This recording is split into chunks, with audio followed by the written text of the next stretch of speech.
Matinding pag-atake nitong Russia mga sangkay pinaghahandaan na ngayon ng NATO. Ito po ay mga bansang malalakas na handa pong sagupain ang Russia.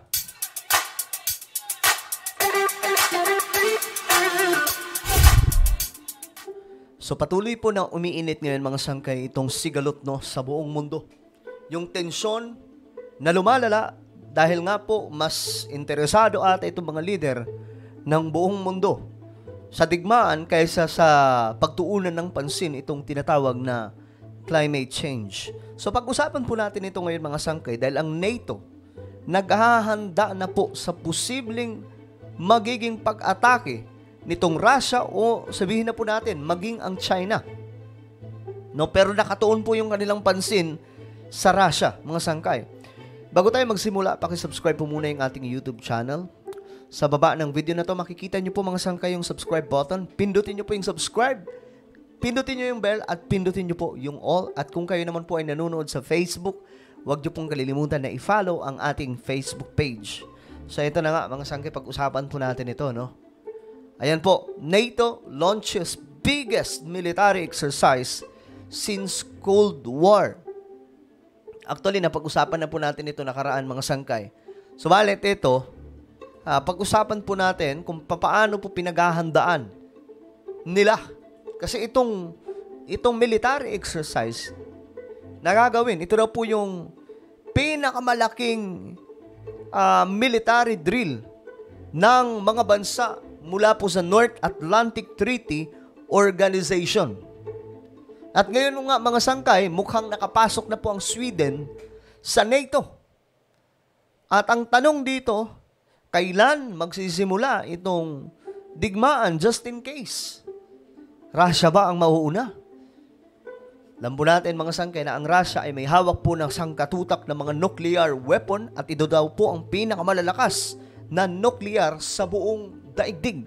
Ito, panoorin po natin ang balita tungkol po sa biggest military exercise na gagawin po ng NATO. The United States Navy dock landing ship Gunston Hall has departed port on Wednesday. Ayan na nga po mga sangkay.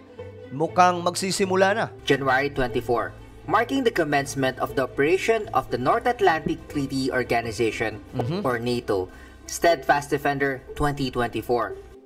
Steadfast Defender will demonstrate NATO's power to deploy forces rapidly. Okay.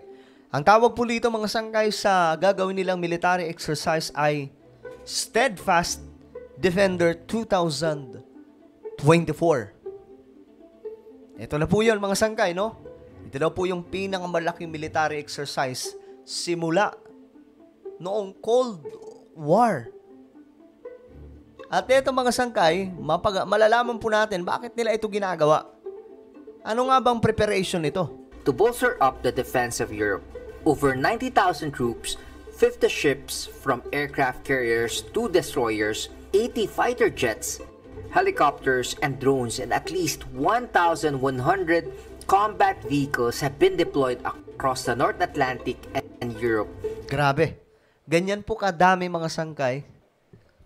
Ang lalahok, 90,000 na mga kasundaluhan mula sa iba't ibang mga bansa na miyembro mga sangkay dito sa NATO. Maliban po dyan, napakarami pong mga kagamitang pandigma ang ibubuhos sa military exercise na ito.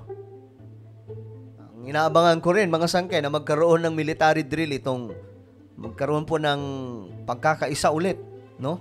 O magkaroon ng joint military exercise itong Russia, China, North Korea, itong mga bansa sa Middle East na kumakampi sa Russia. So, yan po yung magiging matindi, no? Naganap sa mundo just in case na magkaroon din po yung kabila ng joint military exercise. Dahil nga po, papalapit na po tayo talaga mga sangkay. I hope na hindi naman po talaga mangyari sa panahon natin ngayon. Pero I believe, no? Nakasulat po kasi yan sa Biblia na magaganap po itong malaking digmaan. Ang tawag po dyan mga sangkay ay Armageddon. Okay? Grabe yung Bible, no? Hindi pa po nangyayari mga sangkay. Libo-libo pong taon ang nakaraan, pero naisulat na po sa Biblia ang magiging ganap in the future. So itong Armageddon, mga sangkay, ito po yung malaking digmaan ng maraming mga bansa against Israel. No, ayon po yan sa prophetic event na nakasulat po sa Bible. Pero ito ngayon, mga sangkay, ang tanong dito, magkakaroon ba muna ng World War III before ang Armageddon na yan? Well, mga sangkay, malalaman po natin yan sa mga susunod na araw. Pero I pray na sana hindi sa panahon natin, To take part in military drills that is the largest since the Cold War. Russia's Deputy Foreign Minister Alexander Grushko commented on the move and called it an irrevocable return of the alliance to Cold War schemes. While NATO's announcement did not mention Russia, its top strategic document, however, identifies Moscow as the most significant and direct threat to the security of the alliance.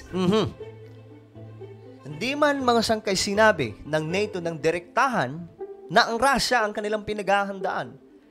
Pero mga sangkay, halata umano sa galaw at sa mga sinasabi nila na itong military drill, okay, Russia po ang pinaghahandaan dahil para po sa kanila, itong alliance na ito ng North Atlantic Treaty Organization, ang nakikita po nilang panganib, walang iba kundi ang Russia. Yung Ukraine nga, mga sangkay, muntikan po yan makasali sa NATO, kaya nga lang, mahirap po sila makapasok dahil sa Russia. At ngayon, mga sangkay, isa lang ang warning ng Russia. Kapag sumali ang Ukraine sa NATO, magpapalipad po sila ng napakaraming nuclear sa Europe. Kaya naman, mga sangkay, itong military exercise, malamang sa malamang, paghahanda po talaga ito sa Russia. At sabihin na po natin na hindi lang Russia, maging ang China, North Korea, Iran, at iba pang mga bansa na kaanib po ng Russia. Wala namang iba, mga sangkay, na kalaban po talaga nila. Pero nung World War II, magkakakampi po yung mga yan. Russia or Soviet Union. Itong mga sangkay, Amerika, Canada, Britain. So, ngayon, ito po yung paghahanda nila, 90,000 na mga dadalo. Napakarami po niyan. Steadfast Defender, which drills will run through May of this year, is the result of a decade-long first defense plan detailing how NATO would respond to a Russian attack. The move also... Ayun na nga po. Diba, mga sangkay? Itong exercise daw po ay para po pigilan ang anumang pag-atake nitong Russia. Paano kung nuclear yan? Kapag nuclear na, ganito ang mangyayari dyan, na sigurado.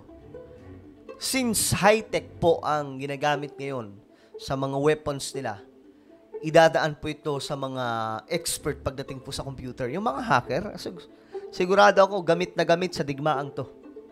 I-hack yung system. Nakaraan, mga sangka, di ba? Last year ba yun? Nahack po yung system ng Amerika, tapos minsan sa China naman. Ganyan po ang nangyayari. Bakit? High-tech po ang panahon natin ngayon. Nasa generation po tayo na kung saan mataas po ang level ng technology. That's why, mga sangkay, ito ngayon, isa po ito sa mga threat ng ating mundo, ang digmaang pandaigdigan. Comes at a significant time as the Russian-Ukraine war hit its second year in battle next month. Grabe. Paul Gatchalian, UNTV News and Rescue. Okay. So, ayan po, mga sangkay. Ano po ang inyong opinion tungkol po dito? No? Mukhang tao mismo ang tumutupad, no, sa kung anong sinasabi ng Biblia. War, rumors of wars. Tao mismo, mga sangkay. Ito ngayon. Pwede naman sana itong mga to magkaisa, i-avoid itong digmaan. Pero sila mismo ang nagpupush para matupad ang prophetic event. At ngayon, mga sangkay, ang Israel, malaki pong malaki pong paano ba yan? Sila po yung center or central pagdating po sa mga prophetic events na paparating. War, marami pa pong iba. Tribulation, okay? Armageddon, Gog and Magog battle.